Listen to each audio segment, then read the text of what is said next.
Circle of Inevitability, capítulo 769. Cadáver incompleto.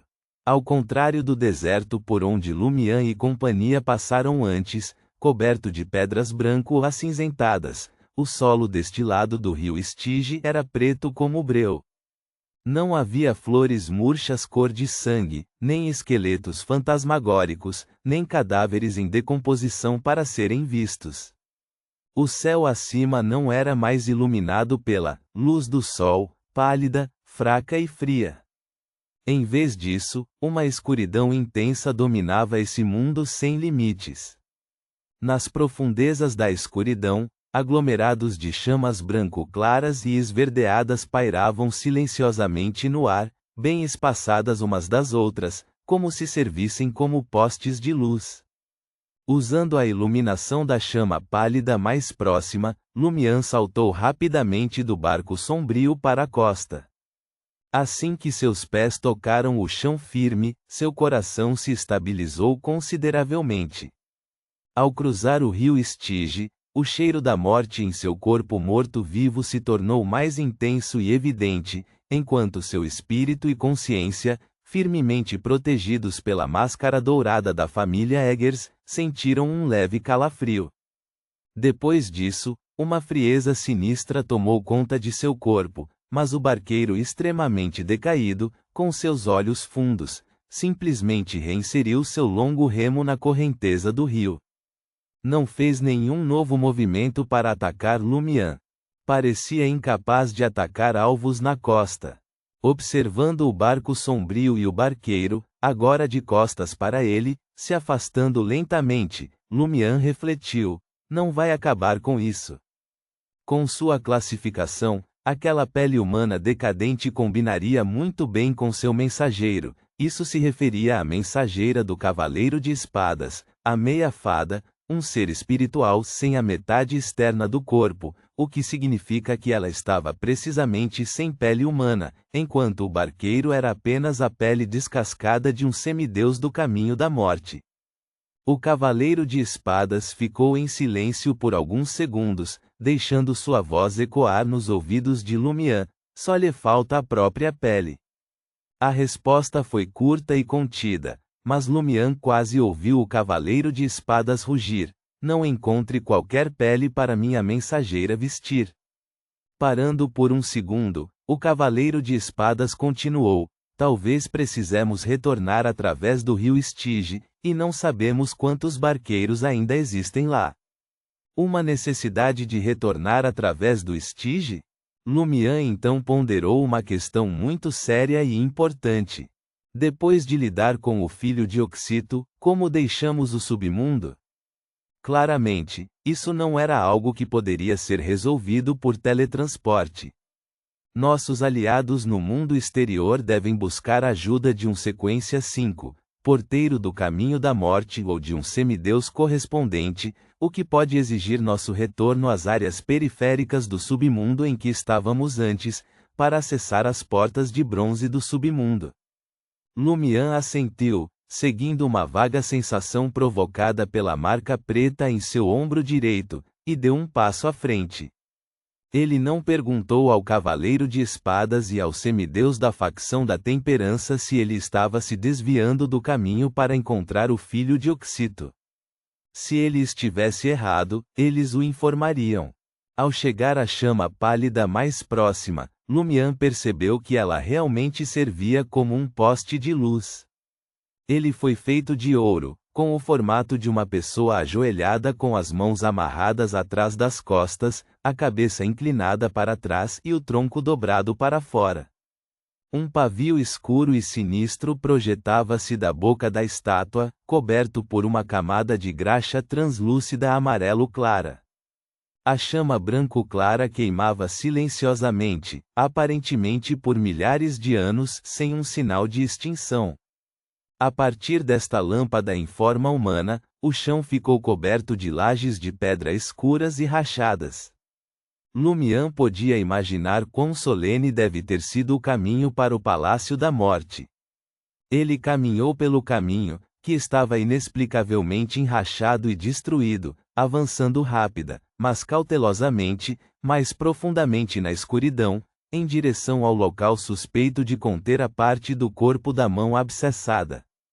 O caminho também apresentou uma trajetória ligeiramente descendente. Isso fez Lumian se lembrar do Hotel Orella onde ele havia se hospedado, relembrando as palavras ditas por Ivelista, um descendente da morte. Muitos acreditavam que o verdadeiro inferno e a origem da morte ficavam no subsolo, então era preciso descer continuamente, cavando cada vez mais fundo. Isso se reflete no submundo também. Depois de caminhar por um tempo, Lumian de repente conjurou uma grande chama branca e brilhante em sua mão. A luz brilhante rapidamente dissipou a escuridão mais distante, permitindo que Lumian visse claramente os arredores. Edifícios no estilo mausoléu estavam completamente desabados ou meio caídos, mortalmente silenciosos, sem ossos ou corpos. Esses edifícios variavam em cor, não apenas preto, mas também branco claro, dourado, vermelho escuro e verde sinistro. Os abençoados da morte já viverão nessas casas? Lumian perguntou ao Cavaleiro de Espadas, que era bem versado na história do continente sul e nas lendas do submundo. O Cavaleiro de Espadas respondeu sucintamente: não sei, então acrescentou: somente encontrando uma criatura que entrou e saiu do submundo antes da queda da morte podemos ter certeza. Tudo bem, Lumian não pressionou mais e acelerou o passo. Isso porque ele sentiu que a parte do corpo da mão abscessada não estava muito à frente. Sua mão direita voltou para a bolsa do viajante, pronta para sacar a espada da coragem a qualquer momento. Quanto ao anel do sussurro do diabo, não planejava usá-lo ainda. Ele não achava que se tornar um morto-vivo o imunizaria contra os efeitos malévolos liberados por aquele artefato selado. Seres mortos-vivos também podem ter malícia. Afinal, seres mortos-vivos, como espectros e espíritos malignos, foram formados em torno do núcleo de suas próprias obsessões e malícia residual. Além disso, o espírito e a consciência de Lumian ainda estavam protegidos pela máscara dourada da família Eggers, permanecendo em estado vivo. Depois de uma corrida rápida, guiado pela chama branca pálida dos postes de luz em formato humano e pelo orbe branco brilhante acima, Lumian descobriu uma grande estrutura ao longo das lajes de pedra rachadas. Parecia uma catedral, toda preta e com cerca de 50 a 60 metros de altura, mas sua metade superior já havia desabado sobre a parte inferior. Lumian se concentrou, escutando atentamente, e ouviu sons fracos e estranhos emanando da grande, porém em ruínas, catedral. Era como se alguém estivesse usando uma espada cega para cortar carne e serrar ossos, causando dor de cabeça ao ouvinte. Tenho outro assunto para resolver dentro desta catedral. Lumian finalmente revelou sua intenção ao Cavaleiro de Espadas e à semideusa da facção da Temperança. Ele então acrescentou com firmeza: deve ser rápido. Ele se lembrou do que a Madame Mágica havia dito: o verdadeiro perigo da mão abscessada só se manifestaria quando todas as suas partes estivessem reunidas, e atualmente, duas partes ainda estavam na cidade dos exilados Morora, então não havia necessidade de se preocupar com isso. O próximo inimigo que ele pode enfrentar pode ser o morto-vivo que está criando o som que acabou de ouvir. Tudo bem, o Cavaleiro de Espadas não perguntou sobre os detalhes. Obrigado, Lumian respondeu sinceramente. O Cavaleiro de Espadas e a semideusa da facção da Temperança não se opuseram nem se afastaram do corpo de Lumian, indicando sua aprovação tácita para fornecer a assistência necessária quando necessário. Lumian apagou o orbe branco brilhante que pairava sobre sua cabeça para evitar provocar os mortos-vivos dentro da catedral em ruínas. Ele se transformou em uma sombra, misturando-se às áreas não iluminadas pelas chamas branco-claras, e silenciosamente se infiltrou no edifício cuja metade superior havia desabado completamente para dentro. Das sombras, Lumian viu colunas cravadas no chão, uma cúpula quebrada em pedaços e uma estátua de pássaro quebrada ao meio. Depois de percorrer as ruínas por um tempo, o caminho de Lumian de repente se iluminou. 10 metros à frente, em uma parede em ruínas, várias tochas de osso queimando com chamas verde claras foram inseridas, a densa escuridão acima fluindo através de um grande buraco criado pela cúpula desmoronada, bloqueada do lado de fora por esta luz fraca. Abaixo das tochas de osso, uma longa mesa feita de pedra branco acinzentada foi colocada, sobre a qual estava um meio cadáver, com a cabeça decepada e aberta verticalmente. O cadáver não usava roupas, seu corpo estava preto azulado e inchado pela decomposição, escorrendo pus vermelho amarelado por todo lugar. Parecia significativamente maior do que um humano normal, não estando claro se era um meio gigante em vida ou apenas inchado por gases post-mortem. Lumian reconheceu imediatamente, era o corpo da mão abscessada.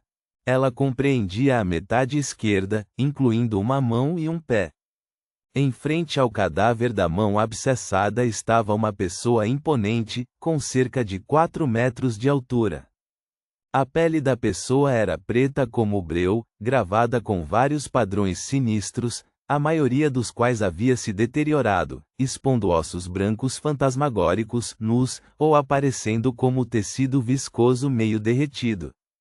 Naquele momento, essa pessoa, curvada, estava lentamente cortando o meio cadáver da mão abscessada com um osso da perna ainda maior, branco claro, provavelmente de outra fonte desconhecida.